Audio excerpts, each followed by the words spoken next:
પાટણ જિલ્લાના રાધનપુર શહેરના રયુધામ વિસ્તારના લોકોને પીવાના પાણી અને ગટરની સમસ્યાથી લોકો ત્રાહિમામ પોકારી ઉઠ્યા છે।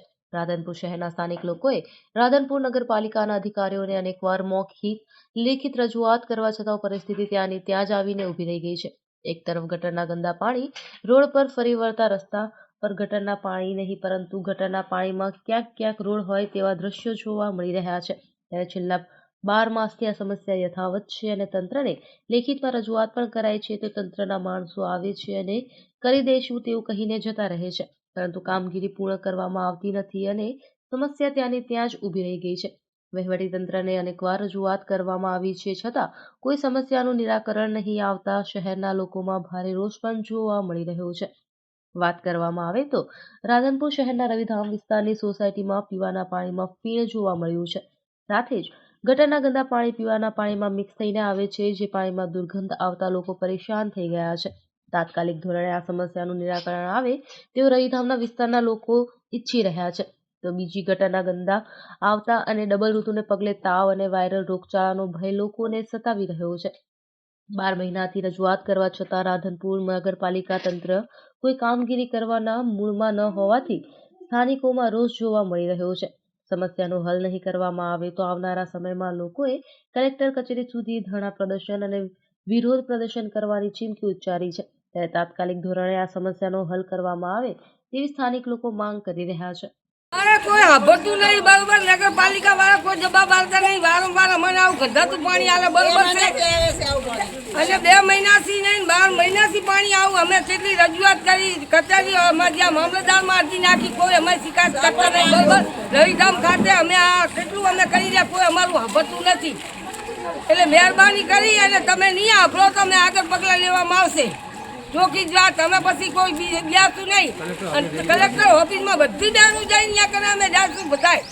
પછી કીધું નતું તમને આજે તમને સૂચના આલીએ છીએ। હા, અને ગટરના પાણી પૂરી નાખે છે, ગટરનું પાણીનો કોઈ નિકાલ નહીં અમારો બરોબર, એટલે અમારું પાણી ત્યાં કાઢવું બોલો। અમારા રવિધામ વિસ્તારમાં 12 મહિનેથી આવું પાણી આવે છે, ગંદુ એટલી ગટરનું પાણી આવે છે બરોબર। 12 મહિનેથી અમે 3 કલાક મોટર ચાલુ રાખીએ તે છતાંય અમારા હાથમાં પાણી આવતું નથી।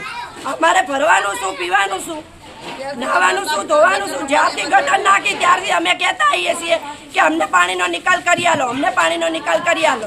અમે 3 થી 4 વખત નગરપાલિકામાં જઈ આવ્યા, અમે કલેક્ટર ઓફિસ આગળ જઈ આવ્યા, કચેરી में 10 વાર જઈ આવ્યા, અમને કોઈ નિકાલ આલતા નહીં।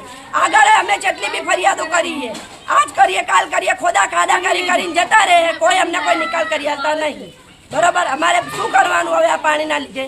આ લગભગ આ છેલ્લું આ પાણી આ લગભગ આ 12 મહિનાથી આ પ્રોબ્લેમ છે બરાબર। છતાંય અમે અરજીઓ લખી મામલતદાર સાહેબને, કલેક્ટર સાહેબને અરજીઓ આલી, છતાંય આ લોકોએ કંઈ ધ્યાન દીધું નથી અને વારંવાર રજૂઆત કરીએ છતાંય આ લોકો કોઈ ધ્યાન દેતા નથી। અને અમે ગટરનો આ નિકાલ કરવાનું કીધું કે રોડ સુધી અમને ગટરનો નિકાલ કરી આલો।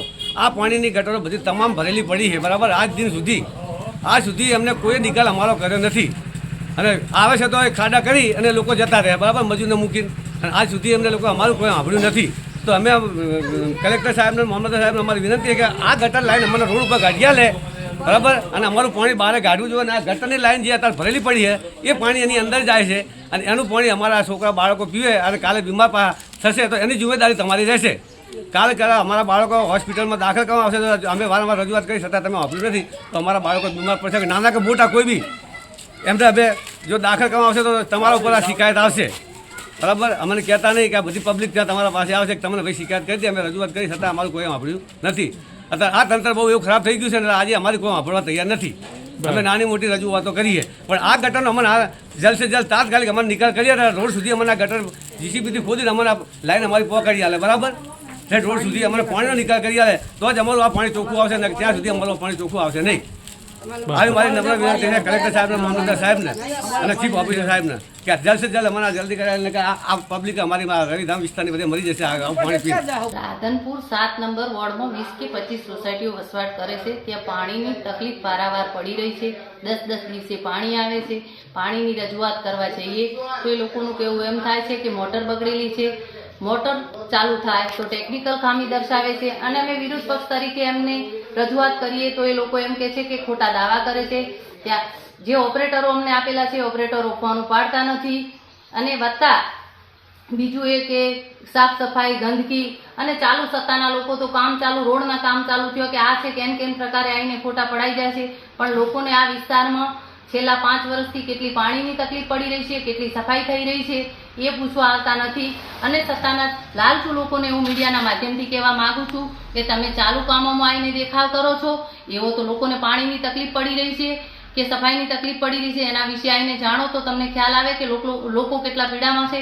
એ લોકોએ તમને ખોબલે વોટ આપ્યા એનો મતલબ એ નથી કે તમે વોટ લીધા અને ખુરશી ઉપર બેસી ગયા એટલે લોકોને ભૂલી ગયા. 5 વર્ષ પછી લોકોની તમારે જરૂર પડવાની જ છે અને લોકોની તકલીફ વિશે તમે જાણકાર રહેશો તો કાલે લોકો તમને સપોર્ટ કરશે.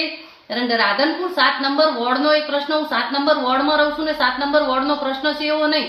રાધનપુર સિટીને પાણીની તકલીફ છે અને વારંવાર પાણીની તકલીફ પડે છે અને પાણી લોકોની મેન જરૂરિયાત છે. લોકોને પાણી પૂરું પડી રહે તો એ માટે હું સરકારને નમ્ર નિવેદન કરું છું કોંગ્રેસ મહિલા શહેર પ્રમુખ તરીકે કે લોકોને પાણી મેન જરૂરિયાત છે અને લોકોને પાણી પૂરું પાડો.